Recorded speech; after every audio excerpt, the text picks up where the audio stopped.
cultura woke e a lacração Uma desgraça. destruíram a nossa arte e o nosso cinema? Sim. Sim. Sim. Quer explicar ou só o sim já basta? Acho que o sim está muito... É autoexplicativo. Tá Mas bom. o que é o wokeismo?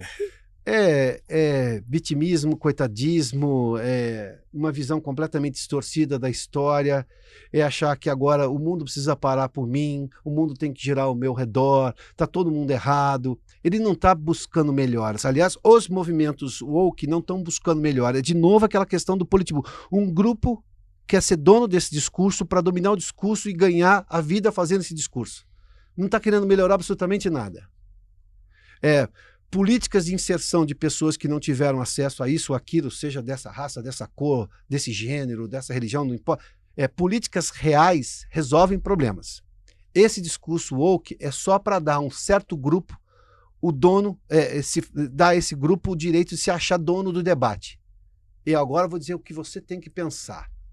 Pensa bem, eu tenho um querido amigo, está morando em Portugal, foi morar em Portugal, um moleque talentoso em TI, foi morar em Portugal, tá feliz. E ele falou, pô, agora não dá mais. Nasceu aqui na Zona Leste. Moleque talentoso, fala mais duas línguas, enfim, tarará, tarará. Aí um dia, e ele se casou com uma moça loira no primeiro momento. E ele me dizia do preconceito dos movimentos woke lá, dizendo que ele não podia se casar com uma menina loira. Eu falei, como assim? Se alguém disser para mim com quem eu tenho que me casar, eu falei, peraí, não estou entendendo. Tem que ser dessa cor aqui. Quem essa pessoa acha que é? Ele falou assim, você não sofre isso, mas eu tenho. E sabe de onde vem? Do movimento que diz me defender. Ele era completamente anti-woke. Negro e completamente anti-woke. Anti todos esses movimentos. Por quê?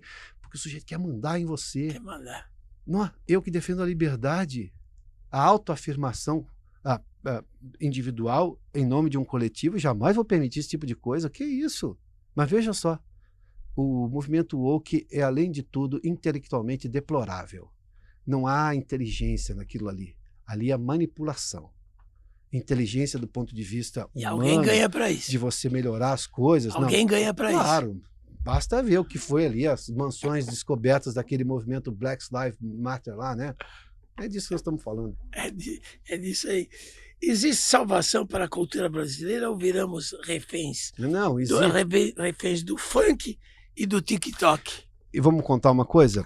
Olha, eu estava assistindo esses dias um humorista brasileiro. Ah, meu Deus, me fugiu o nome agora. Da antiga? Da antiga. Ele foi num programa do Jô Soares há muito tempo. Golias? Eu vi o Golias também, mas não é o Golias. Ceguinho? Não, eu já vou me lembrar dele. Como é que é o que usava um óculos bem redondinho assim mesmo? Bom, ele faz um número ali que ele criou, era do show dele, em que ele fala praticamente 7 minutos, um nível intelectual. Ele tá vivo ainda? Não tá mais. Não tá. A forma como ele traduzia as coisas, como ele falava as coisas, o vocabulário extenso dele e tudo mais, genial. E de fazer rir mesmo. Se olhar para a música brasileira, eu gosto muito de Calbi Peixoto e Ângela Maria. Você vê o que eram os cantores, você vê o que Roberto Carlos produziu, Roberto e Erasmo. Você olhar mesmo para o rock dos anos 80, tem gente que gosta mais daquela banda.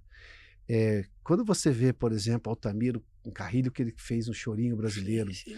Conheço todos. Quando você lembra todos eles, vivi todos eles. Cartola, né? Em que ele vai lá, as rosas não falam, simplesmente as rosas exalam o perfume que roubam de ti. Do que nós estamos falando de cultura brasileira? Por que chegamos a esse funk deplorável? E não estou falando do funk o funk como le gusta, por exemplo, um funk real, de música de metaleira pesada, os caras fazendo coisa linda, você vê trombones e trompetes ali, um negócio de bateria, um negócio muito baixo, né? Aquela coisa toda, enfim. Ali é a música. Esse funk carioca, de letras deploráveis, isso é o resultado da perda da qualidade da educação brasileira. Eu tenho uma parte da sociedade que não tem a menor ideia de quem foi Santos Dumont, e foi simplesmente o inventor do avião. Tem gente que não tem ideia de quem foi Rui Barbosa. Drummond de Andrade.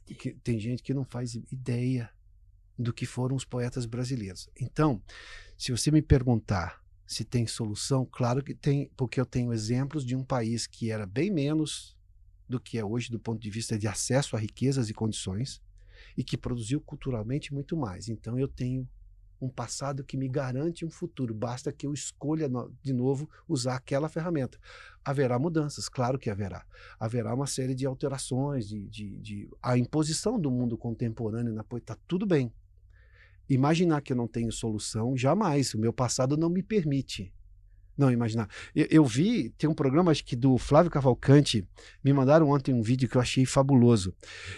Alguém citava alguma coisa ali e estavam, se não me engano, Emílio Santiago e mais alguém, eles escreviam a música, faziam a melodia e o Emílio cantou ali a música. É das coisas mais estupendas que eu vi ali, ao vivo.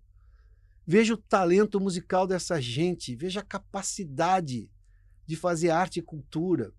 Veja, por exemplo, o que a gente já produziu de obras cinematográficas, de tratar a realidade brasileira. Veja, por exemplo, a qualidade das novelas, o que já fizeram, novelas de época que o Brasil já fez. Quem assistiu Escravizaura, a primeira versão, por exemplo, que foi a que eu vi, eu era muito criança. Assisti. Entendeu? Nós estamos falando de coisas assim, de dramaturgia de excelência.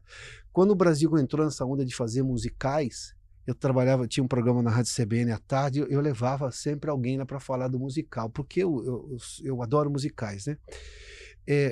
E você ia assistir aos musicais, a primeira pergunta que me vinha, de onde saiu tanta gente talentosa?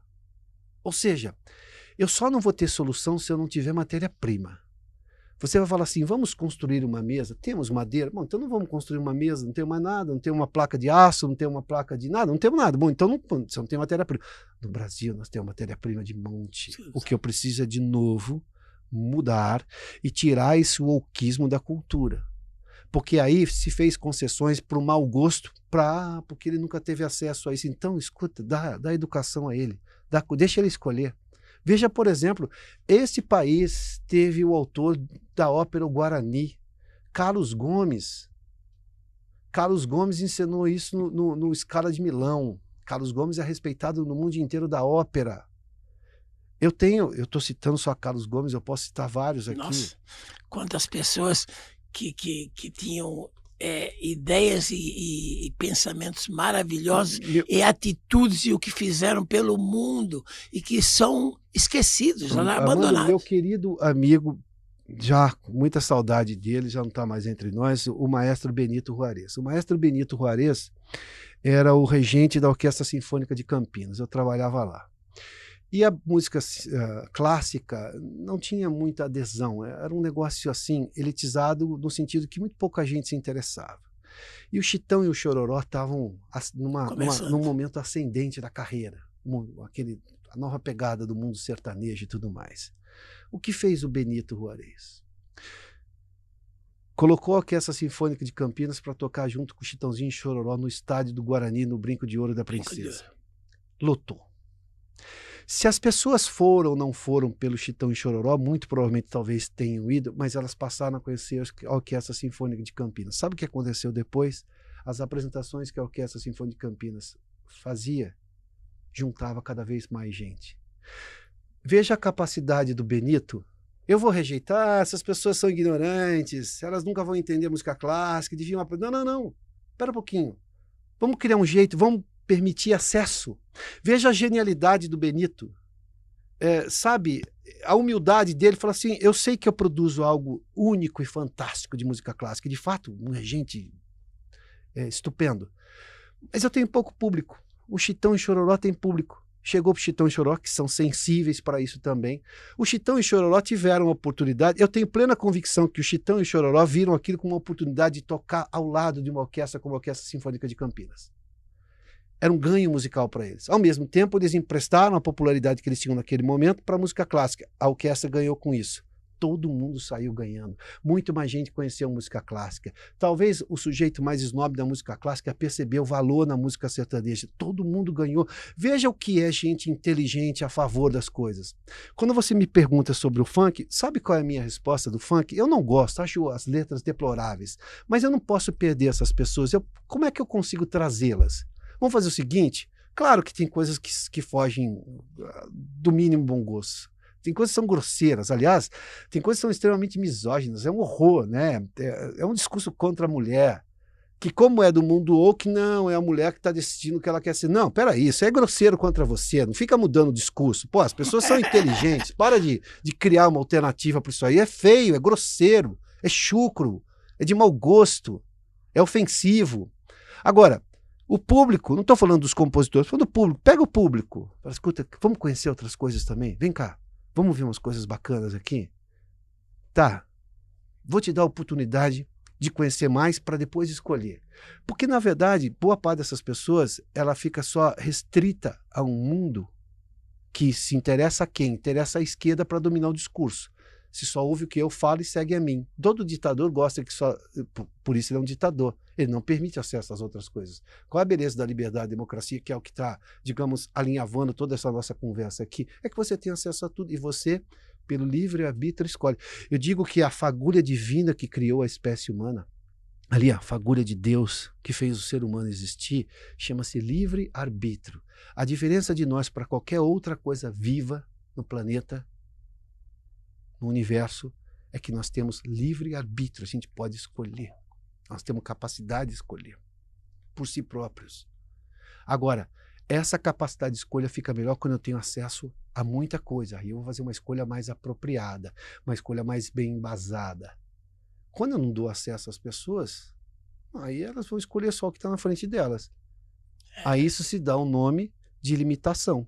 Está limitado aquilo, não vai poder ver com outra. Claro que tem sempre alguém que, né, um gêniozinho que sai de lá, que se revolta com aquilo tudo, sai e saiu de um lugar sem nenhum acesso a nada e vira um violinista de primeira, vira um médico de primeira, enfim, essas coisas todas, né? Mas essa, de novo, é a genialidade humana, é o livre-arbítrio de alguém que falou, não quero ficar aqui, apesar de eu só ter isso aqui, deve ter alguma coisa do lado de fora.